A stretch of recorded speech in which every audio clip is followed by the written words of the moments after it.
Hello and good morning. Thank you for waking up with us this morning. I'm Max Rodriguez. Topping our news today. Toro Canyon Middle School and Las Palmitas Elementary School are the other two schools that were placed on lockdown this morning, as well as Desert Mirage High School that you can see right behind me. But that lockdown seems to have lifted since then. There are several steps for this drainage project. First of all, they would have to create a master plan, and then from that master plan, they will take those findings onto a governmental agency to possibly get some grants, and then they could start contracting for the project. The trees in question are right behind me, and go ahead and take a good look at them.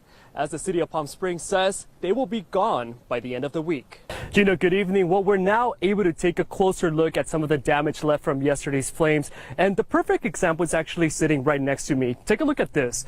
This is a bus that's completely charred. This is a skeleton of a bus, but it all started with the deputy-involved pursuit, and you could actually see where that pursuit ended right behind me. Well, if you like the rain and you like the cold, this is the weekend for you to be here in Palm Springs. Work here doesn't stop, and fire crews reminding us to be patient as there's still lots of work to be done, and lots of work to be done even after this fire you see right behind me is put out. The Creative Impact Awards by Variety are honoring some of the hottest film directors right now that we should keep an eye out for. About 20% of the Sunline bus fleets are just like this one. They don't use diesel, instead it uses hydrogen fuel, which is clean energy. The incident command post is basically a mini city where over 1,000 firefighters sleep, shower, and eat. Approximately 4,200,000 active military members of the Coast Guard remain on duty during the partial government shutdown. A long-standing drought in Central America is forcing some residents to join the migrant caravan through Mexico to the U.S. They are making the arduous journey to flee starvation, and it is a situation likely to get worse due to climate change. Staff members at the Canadian Garden are doing whatever they can to save the faculty's remaining koi fish population. It's a tough job being a palmero. Alfredo knows. He's been one for more than 10 years.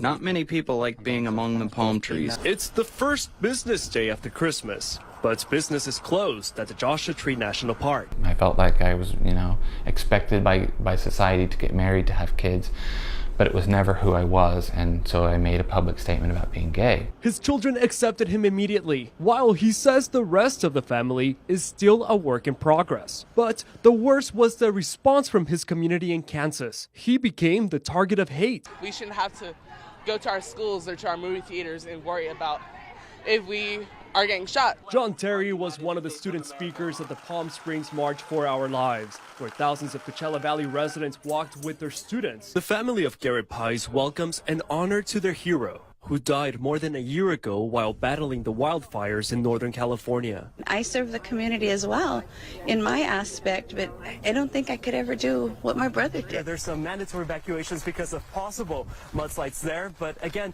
this is the first night of the rain, and we continue to follow that rain, and more information coming up with our chief meteorologist, Mike Everett. We'll go ahead and send it back into the studio. Mike. And the folks inside the Torres Martinez tribe tell me that they will gladly accept any donations from the community. Live in Thermal, Max Rodriguez, KMIR News. Although this is 3 years down the road, and he says that this project will definitely take some time, but it's really needed. Reporting live in Coachella, Max Rodriguez, NBC Palm Springs. Well, that does it for us. Thank you so much for waking up with us today. I'm Max Rodriguez, and have a great rest of your day.